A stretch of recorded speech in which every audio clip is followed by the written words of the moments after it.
اللہ تعالیٰ اس کے لیے موت کے لمحات آسان فرما دیتا ہے اور اسے جنت میں داخل فرما دیتا ہے۔ پہلی بات، کمزوروں کے ساتھ نرمی۔ دوسری بات، والدین کے ساتھ محبت و شفقت۔ تیسری بات، اپنے ماتحتوں کے ساتھ حسن سلوک۔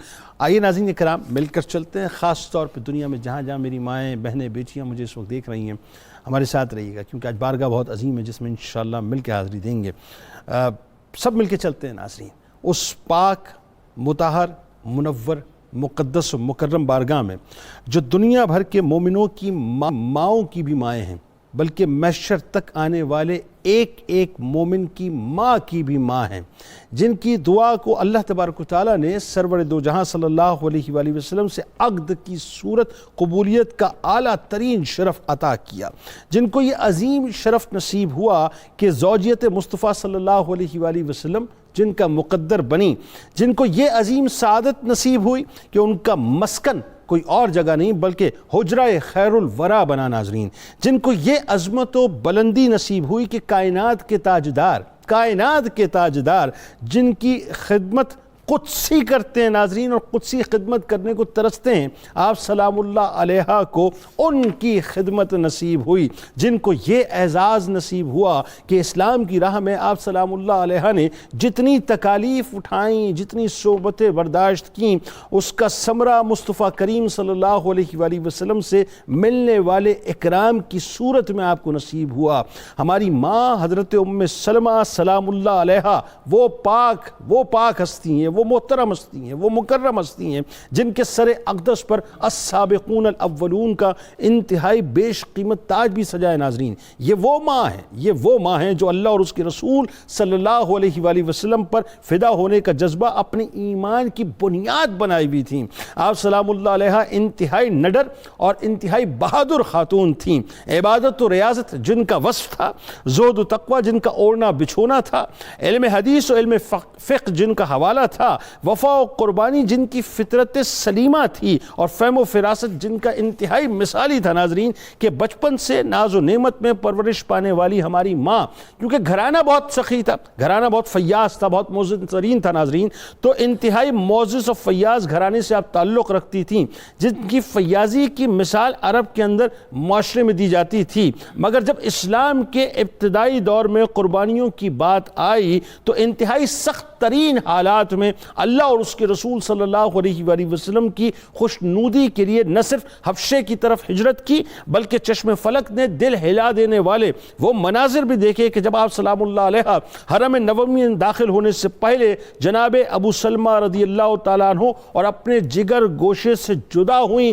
پھر کن کن قیامتوں سے گزریں جس کو بیان کرنا ناظرین انسان کی علم اور اس کے فہم سے باہر ہے، اور کس طرح سے آپ اس کے بعد مدینے پہنچی۔ ناظرین کرام، یہاں ہماری ماں کے فیضان پر ایک بات میں آپ کو بتاتا ہوں۔ دیکھیے، ایک ماں دنیا کی، جو ظاہر ہم سب ماؤں ہی کی اولادیں ہیں، کوئی اپنی ماں کی خدمت کرتا ہے تو اس کو کیا فیض ملتا ہے یہ اللہ اور اس کے رسول ہی جانے، لیکن وہی بات ہے کہ ایک دعا جو ہے وہ فرش سے اٹھا کر عرش پہ پہنچا دیا کرتی ہے۔ اب ذرا سنیے جو بات میں عرض کرنے جا رہا ہوں، یہ میرا وجدان کہتا ہے ناظرین، میرا عشق کہتا ہے، گو کہ آپ سلام اللہ علیہ ابھی جو ہے حرم نبوی صلی اللہ علیہ وآلہ وسلم میں داخل نہیں ہوئی تھی، اور حضرت عثمان بن طلحہ رضی اللہ تعالیٰ عنہ بھی ابھی ایمان نہیں لائے تھے، مگر انہوں نے ہجرت مدینہ کے سفر میں جس اکرام سے آپ سلام اللہ علیہ کو مدینے پہنچایا، آپ کی خدمت کی، امت کی ہونے والی ہماری اس ماں کی خدمت و اکرام کا صدقہ تھا۔ یہ میرا وجدان کہتا ہے کہ اللہ نے ان کی نسلوں کو ایمان اور کعبے کی کلید برداری کے عظیم منصب کے اکرام سے ایسا نوازا ناظرین، ایسا نوازا کہ آج بھی وہ کلید برداری انہی کے خاندان کا شرف ہے۔ ہماری ماں کو علم حدیث کے علاوہ علم فقہ میں بھی خاص مقام حاصل، تابعین کا ایک بہت بڑا گروہ آپ سلام اللہ علیہ کے آستانے سے علم و فضل حاصل کرتا، بلکہ یوں کہیے کہ اس آستانے کا گدھا تھا۔ اگر سیدہ ام سلمہ سلام اللہ علیہ کے فتویٰ جات کو جمع کیا جائے تو ایک ذخیرہ علم جمع ہو سکتا ہے۔ آپ سلام اللہ علیہ کی رائے کو اللہ تبارک و تعالیٰ اور اس کے رسول صلی اللہ علیہ وآلہ وسلم نے وہ توقیر اور وہ مقام عطا کیا کہ آپ سلام اللہ علیہ کے ذریعے سے عورت کو بھی مقام اور مرتبہ مل گیا کہ صلح حدیبیہ کے موقع پر آپ سلام اللہ علیہ کی رائے سرکار مدینہ صلی اللہ علیہ وآلہ وسلم کی رائے بن گئی۔ علمی ثقافت اور کے علاوہ ناظرین سیدہ ام سلمہ سلام اللہ علیہ خودداری، زہد و تقوی اور اخلاق و مروت کی اعلیٰ بلند بلندیوں پر فائز تھی. بس یوں کہیے کہ ہماری ماں سرکار مدینہ صلی اللہ علیہ وآلہ وسلم پر ہر وقت اپنا سب کچھ نچھاور کرنے کو تیار رہتی تھی. آئیے آغاز کرتے ہیں ان کی بارگاہ میں انشاءاللہ ہدیہ تہنیت پیش کریں گے. ہمارے ساتھ 3 ممتاز شخصیات موجود ہیں جو یقیناً کسی تعارف کی محتاج نہیں. پہلی شخصیت ممتاز عالم دین جناب پروفیسر محمد سعید احمد خان صاحب، دوسری شخصیت ممتاز اسکالر جناب ڈاکٹر دیوان سید فرحت بخاری صاحب، اور تیسری شخصیت ممتاز اسکالر جناب ڈاکٹر سید حامد فاروق بخاری صاحب، اور آخر میں انشاءاللہ ملک کے ممتاز صنعت جناب محمد فیصل نقشبندی صاحب منقبت کا نذرانہ پیش کریں گے. آپ تینوں احباب کو السلام علیکم اور خوش آمدید. پروفیسر صاحب آپ سے آغاز کرتے ہیں. ایک ایسی ہستی ظاہر ہے ہماری ماں کہ ہم تو قربان ہو جائیں، ہماری آل اولاد ان پہ قربان ہو جائے. سب سے پہلے آپ کا خاندانی تعارف اور پھر خاندان کی جو فیاضی ایک ضرب المثل بنی ہوئی تھی، اور ساتھ ساتھ میں یہ بھی چاہتا ہوں کہ السابقون الاولون کا جو ظاہر تاج آپ کے سر پہ سجا، اور پھر دین کی راہ میں جو آپ نے قربانیاں اختیار کی، اور ساتھ ساتھ جو ہجرت حبشہ کا جو ایک پورا منظر ہے بیان کیجیے. بسم اللہ الرحمن الرحیم. جنید صاحب، میں اپنی گفتگو کا آغاز امام بخاری رحمۃ اللہ علیہ کی ابو حمید سعدی کے حوالے سے بیان کی گئی اس حدیث مبارکہ کے ساتھ کہ آپ صلی اللہ علیہ وسلم پر درود پاک ان کلمات کے ساتھ بھی موجود ہے: اللہم صلی علی محمد و ازواجہ. مبارک ماں کا نام زبان پر لانے سے پہلے، آپ کا تعارف بیان کرنے سے پہلے، اللہ رب العزت کے اس ارشاد کو ہمیں پوری طرح سے اپنے دلوں میں بٹھا لینا چاہیے کہ ہمارا رب فرماتا ہے کہ اے میرے نبی علیہ السلام کی پاکیزہ بیویوں، لستن کاحد من النساء. دنیا کی کوئی عورت تم جیسی نہیں ہے. درست ہو گیا، بالکل ٹھیک. پھر اللہ فرماتا ہے کہ انا احللنا لک ازواجک. اے محبوب، آپ کے حرم میں آنے والی آپ کا انتخاب نہیں، یہ مجھ رب کا انتخاب. سبحان اللہ. یہ میں نے آپ کے حرم میں داخل کی. سبحان اللہ. پھر یہ کہ اس گھر کو یہ اعزاز ملے، ان تمام گھروں کو، ان حجروں مبارکوں کو، کہ وَاذْكُرْنَ فِي بُيُوتِكُنَّ مِنْ آیَاتِ اللَّهِ وَالْحِکْمَةِ. تم وہ ہو کہ تمہارے گھروں میں اللہ کی آیات اور حکمتیں تلاوت کی جا رہی ہیں. سبحان اللہ. فرشتے آ کر قرآن جن گھروں میں پڑھ رہے ہیں، ان کا مقدس تذکرہ جب ہماری زبانوں پر آتا ہے تو ہم اپنی خوش قسمتی پر، اپنے نصیب پر کیوں نہ اترا. سبحان. خاندانی تعارف جی. سیدنا حضرت ہند، آپ کا نام ام سلمہ تو کنیت ہے، آپ کا نام ہے ہند. ٹھیک ہے. اور آپ بیٹی ہیں سہیل کی. ٹھیک ہے. اور ان کو کہا جاتا ہے ابی امیہ. اور ان کے نام کے ساتھ ایک لفظ آتا ہے زاد الراکب. کیا بات ہے. اور یہ وہ پیارا نام ہے کہ عرب میں اس نام نے اس خاندان کو جو وقار بخشا. ٹھیک ہے. کہ جو بھی قافلہ رواں ہوتا اور اس میں حضرت ام سلمہ رضی اللہ عنہا کے والد ہوتے، تو پھر پورے قافلے والے کو کسی کو کوئی پیسہ خرچ نہیں کرنا سارا اون کرتے تھے. ان کا سارا خرچہ ان کی طرف آتا تھا. اور حضرت امیہ جو ہیں، ابی امیہ جو ہیں، وہ مغیرہ کے بیٹے ہیں، مغیرہ عبداللہ کے بیٹے ہیں، عبداللہ مخزوم کے. ٹھیک ہے. اور اس طرح سے حضرت ام سلمہ سلام اللہ علیہا کا تعارف ہمارے سامنے قبیلہ بنو مخزوم کے طور پر آتا ہے. درست ہو گیا. السابقون الاولون. آپ کا نکاح ہوا ابو سلمہ عبداللہ سے، اور وہ آپ کے چچا زاد بھی ہیں. وہ نبی اکرم رحمت عالم صلی اللہ علیہ وسلم کے رضائی بھائی بھی ہیں. واہ سبحان اللہ. اور ان کی والدہ حضرت برہ بن عبد المطلب، اس حوالے سے حضور علیہ السلام کی پھوپھی بھی ہیں. سبحان. ان مقدس رشتوں کے ساتھ 11ویں نمبر پر حضرت ابو سلمہ کو اعزاز ملتا ہے مسلمان ہونے کا. اللہ اکبر. اللہ. اب اس نمبر پر جو ایمان لائے ہیں ان کے لیے قرآن کی شہادت کیا ہے؟ السابقون الاولون من المہاجرین والانصار